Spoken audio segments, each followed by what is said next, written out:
बिस्मिल्लाहिर्रहमानिर्रहीम। अस्सलाम वालेकुम student, welcome to my YouTube channel math बस।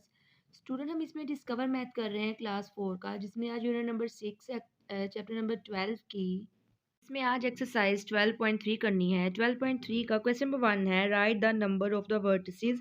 वर्टिसेस होते हैं कोने, कि आपके पास जो भी शेप हो उसके कॉर्नर आपने बताने हैं।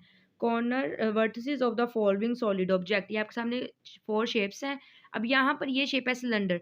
सिलेंडर का कोई वर्टिसेस नहीं होता, इट्स मीन यहाँ पर कोई भी कॉर्नर नहीं होता, तो आपने यहाँ पर लिखना है नो वर्टिसेस। इसके बाद ये वाली आपके पास शेप है, इसका एक ये कॉर्नर 1 2 3 4 5 6 7 एंड 8, तो इसके 8 हो जाते हैं।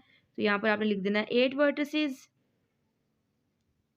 अब यहाँ पर ये स्फेयर या इसको सर्कल कहें, लेकिन ये वैसे स्फेयर की शेप है, तो स्फेयर की शेप का या सर्कल की शेप का कोई भी कोना नहीं होता, क्योंकि ये एक राउंड शेप होती है। ठीक है, तो यहाँ पर भी आ जाएगा आपके पास नो वर्टिसेस।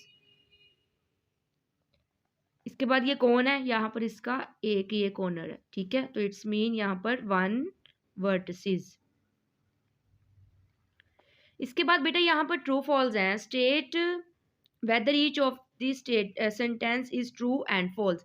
अब आपके पास सबसे पहला ट्रू फॉल है, all the faces of a cube. Cube होती है ये वाली शेप, ठीक है, कि जो भी ऑल द फेसेस, सारे के सारी faces of a cube have the same shape and size.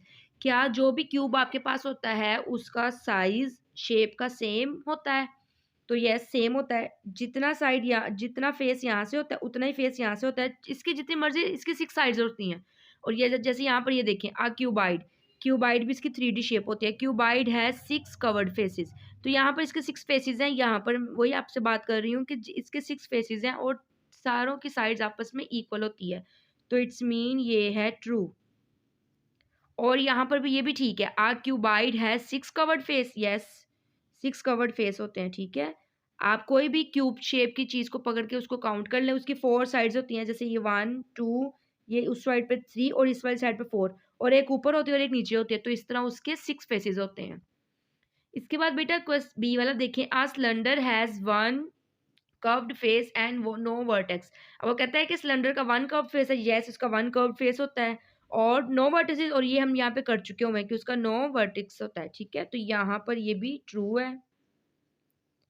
इसके बाद अ कोन हैज 2 वर्टिसेस। अभी हमने कोन के यहाँ पे लिखे थे कितने, 1 वर्टिसेस, क्योंकि हमने यहाँ पे बताया कि 1 नहीं होता है, तो यहाँ पे 2 कहा हुआ है, तो ये मीन ये आपका फॉल्स है। इसके बाद है a sphere has no edge and no vertex. Vertices तो इसके कोई नहीं होते हैं, एज भी कोई नहीं होते। एज का मतलब होता है उसकी साइड्स, तो जो राउंड शेप्स होती है ना उनके कोई एज नहीं होते, तो ये हो गया इसका, ये भी आपका ट्रू है। इसके बाद बेटा ये है अ पिरामिड। पिरामिड शेप है which has a square base. जो उसकी बेस है, इसका मतलब है कि जो उसकी नीचे वाली साइड है वो स्क्वायर है, तो उसको क्या कहते हैं, is called a rectangular pyramid. के नीचे उसकी बेस जो है वो स्क्वायर में बनी हुई है, लेकिन हम उसको क्या रेक्टेंगुलर पिरामिड कहते हैं। तो यस, ये यहाँ पे बेटा ये देखिए ये पिरामिड बना हुआ है। नीचे इसके देखें तो ये एक आपको स्क्वायर नजर आ रहा है। ठीक है, ये स्क्वायर बना हुआ है और इसके ऊपर ये जो है ये आपके सामने एक ट्रायंगल बनी हुई होंगी शेप्स। ठीक है, बेस उसकी, तो वो जो हमारा ट्रू फॉल है वो ट्रू है, क्योंकि उसकी बेस जो है वो आपके सामने स्क्वायर में बनी हुई है, लेकिन उस शेप को कहते हैं ट्रायंगुलर पिरामिड, तो ये भी आपका ट्रू है। इसके साथ ही बेटा ये छोटी सी आपकी एक्सरसाइज थी और ये कंप्लीट हो गई है। अल्लाह हाफिज़।